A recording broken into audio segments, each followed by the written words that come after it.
Hello. So I just got back from skiing and I thought I wanted a hot meal and I'm kind of tired, so I didn't really want to do anything for it. So I looked in my freezer and found a chicken pot pie and some frozen peas from Trader Joe's.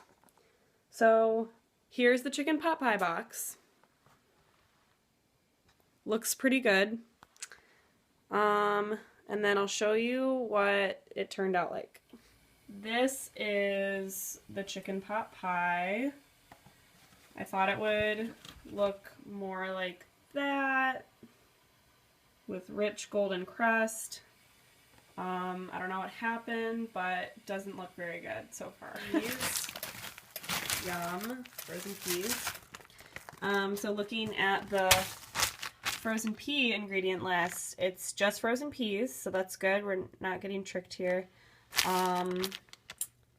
And frozen peas have a good amount of fiber. It looks like not a whole lot of protein, only 10 milligrams of sodium, basically no fat. So these peas look a little bit more nutrient dense than the pot pie, maybe. Yum, peas, so good. Not as good, a little bit better. And its ingredients. So for the nutrition facts, it says that it has 2 servings per pot pie. So that's 380 calories each, and 230 of those are from fat. So total fat, we have 25 grams and 12 grams of saturated fat. So that's kind of a lot. The cholesterol, we have 55 milligrams. And for sodium, we also have pretty high sodium, which is very typical for any frozen pre-prepared meal. It's at 730 milligrams.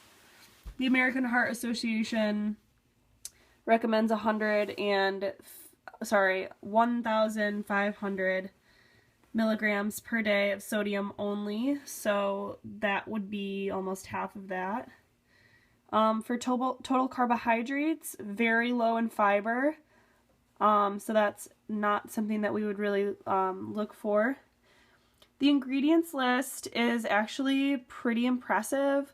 The first ingredient is chicken stock, water, chicken, carrot, celery, onion, salt, pepper, all of those which I could find in my own kitchen.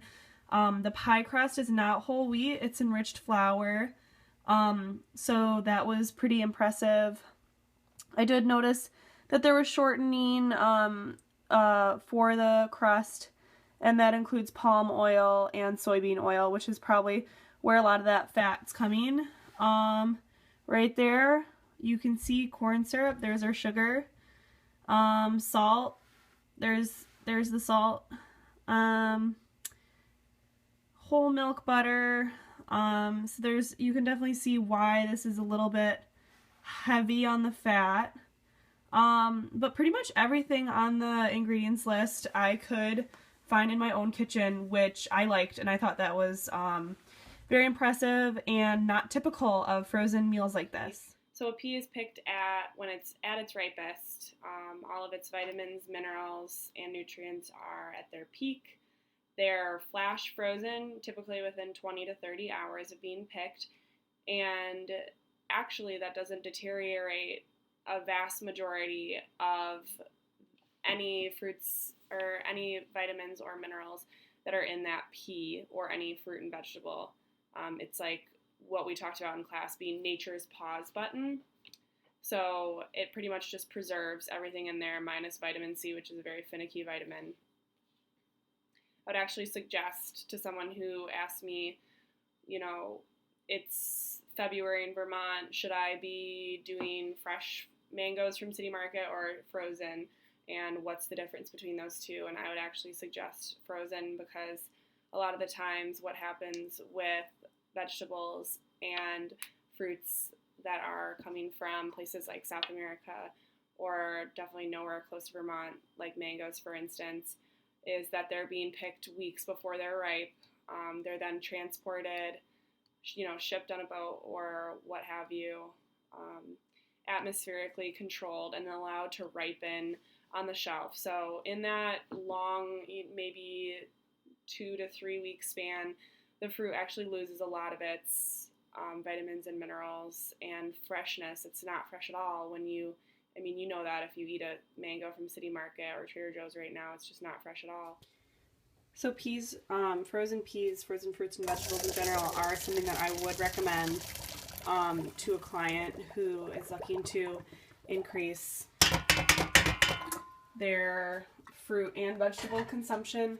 If they live somewhere like Vermont where finding fresh options isn't as available, because like I said, they're pretty much just as good as the fresh ones would be. So here's my meal.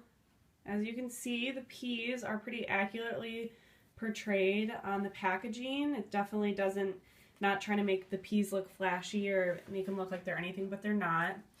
And that is how my chicken pot pie turned out. I tried to scoop it out and it was just kind of a mess, so that's what that looks like. I kind of wish it looked like that, but what can you do? In conclusion, there are a lot of frozen foods that are okay to eat, which would include foods like frozen fruits and berries and vegetables. And there are a lot of frozen foods that I would not recommend eating, which would be things like ice cream or frozen snacks, spanakopita. I know it says spinach, but not really. I would say that a lot of frozen fruits and vegetables are great alternatives when fresh fruit and vegetables are not available in season.